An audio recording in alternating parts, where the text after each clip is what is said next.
Doctor பட்டம் வாங்கணும் அப்படின்னு ரொம்பவே உறுதியா இருக்காங்க விஜயா. ஸோ இந்த ஒரு சீன்ஸ்லாம் பார்க்குறதுக்கே ரொம்ப காமெடியா இருக்கு அப்படின்னு தான் சொல்லணும். இப்போ நான் என்ன பண்ணாலும் வீடியோ எடுக்கிற பார்வதி அப்படின்னு சொல்லிட்டு பார்வதியுமே வீட்டுக்கு வர சொல்லிடுறாங்க. இந்த ஒரு விஷயம் யாருக்குமே தெரியக்கூடாது, யார்ட்டயும் சொல்லாத அப்படின்னு சொல்லிடுறாங்க. அடுத்ததா இப்போ நம்ம தங்கம் அப்படின்னு வந்து மீனாவ கூப்பிடுறாங்க. எல்லாருக்கும் ஆச்சரியமா இருக்கு. என்ன மீனாவே அப்படின்ட்டு. ரோஹிணிக்கு ஒரு பக்கம் பொறாம வேற புடுங்குது. ஸோ இப்போ தங்கம் வந்து உட்காரு உனக்காக தான் பட்டு புடவ வாங்கினேன்னு புது புடவ எடுத்து கையில குடுக்க, "அத்தை நிஜமாவே எனக்கா? நிஜமாவே எனக்கா?" அப்படின்னா, "ஆமா. நீ தான் பூவெல்லாம் வந்து நல்லா விக்கிற. போயிட்டு ஜம்முன்னு நீ ட்ரெஸ் பண்ணிட்டு போவேனா உனக்காக தான். இதில 10 புடவ இருக்கு. அதிலேயும் நான் கட்டின புடவ ஒரே ஒரு தடவ தான் கட்டினேன். உன் கூட வேலை பார்க்குறவங்களுக்கு குடுத்துரு" அப்படின்னு சொல்ல மீனாக்கு கண்ணெல்லாம் கலங்குது. "அத்தை இவ்வளோ பாசமா பேசினதே இல்லையே நம்ம மேல" அப்படின்னு சொல்லிட்டு கேட்கும்போது, எல்லாமே உனக்காக தான்டா, உனக்காக தான்" அப்படின்னோனே, இத ஒரு பக்கம் பார்வதி வீடியோ எடுக்குறாங்க. எல்லாருமே பார்க்குறாங்க. "ஆன்டி உடம்புக்குள்ள கோஸ்ட் போயிருச்சா?" அப்படின்னு சொல்லி ஸ்ருதி கேட்க, இன்னொரு பக்கம் "எனக்கு ஒண்ணுமே புரியலையே, தல சுத்துதேன்னு" முத்து ஒரு பக்கம் சொல்ல, எல்லாருக்கும் ஒரே ஷாக்கிங். ரோஹிணி அப்படியே பார்க்குறாங்க. "சரி இப்போ வீடியோ எடுத்துட்டியா?" அப்படின்னு கண்ணால வந்து பார்வதி கிட்ட விஜயா கேட்க, "எடுத்தாச்சு" அப்படின்னோனே, டக்குனு போடு, "ஏய் இதெல்லாம் கூட போய் உள்ள வை" அப்படின்னோனே, "அதானே பார்த்தேன். இப்ப தான் எல்லாம் உண்மையா நடக்குது" அப்படின்னோனே, "எதுக்கு இப்படி சொல்றீங்க? பார்வதி அத்த வீடியோ எடுக்குறாங்க. நீங்க என்ன இந்த மாதிரி நடந்துக்கிறீங்க" அப்படின்னு முத்து கேட்டதுக்கு, "உன்கிட்ட சொல்லணும்னு அவசியம் கிடையாது. புரியுதா?" அப்படின்ட்டு பார்வதி, "நீயும் சொல்லாத" அப்படின்னு சொல்லிடுறாங்க விஜயா.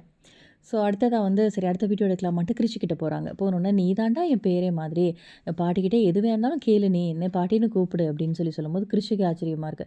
அதுக்கப்புறம் நான் டான்ஸ் சொல்லி தரேன்னு கேட்டேன்ல, எனக்கே வான்னு சொல்லி தரேன் அப்படின்னு சொல்லிட்டு டான்ஸ்லாம் சொல்லி கொடுக்குறாங்க. முத்துவும் ஆசையா போயிட்டு டான்ஸ் எல்லாம் ஆடுறாங்க. இதையுமே வீடியோ எடுத்துட்டு வீடியோ முடிச்ச உடனே அப்படியே மாறிடுறாங்க. மல்டிபிள் பர்சனாலிட்டி போல இருக்கு ஆன்டிக்கு. அதான் இந்த மாரி அந்நியனா மாறிட்டாங்க அப்படின்னு ஸ்ருதி ஒரு பக்கம் கிண்டல் பண்ணா, இருந்தாலும் இந்த வீட்ல நடக்கிறதெல்லாம் நல்லா என்டர்டெய்னிங்கா தான் இருக்கு அப்படின்னு சொல்லிட்டு போயிடுறாங்க. ஸோ இந்த மாதிரி சீன்ஸ் எல்லாம் போகுது. அடுத்ததா நம்ம சீதாவோட அத்தை வந்து அதாவது அருணோட அம்மா வந்து தாலி பிரிச்சு கோக்கணும் வாங்க அப்படின்னு சொல்லி சீதாவோட அம்மாவ கூப்பிட, உடனே மீனா கிட்ட இத பத்தி பேசும்போது, மீனா சொல்றாங்க, "என் அத்தையெல்லாம் வரமாட்டாங்கம்மா. நான் தான் வருவேன். அவர வேணா கூப்பிட்டு பார்க்குறேன்" அப்படின்னு சொல்றாங்க. வீட்டுக்கு வராங்க. மீனாவோட அம்மா, "வாங்க, வாங்க உட்காருங்க" அப்படின்னு நடிக்கிறாங்க விஜயா.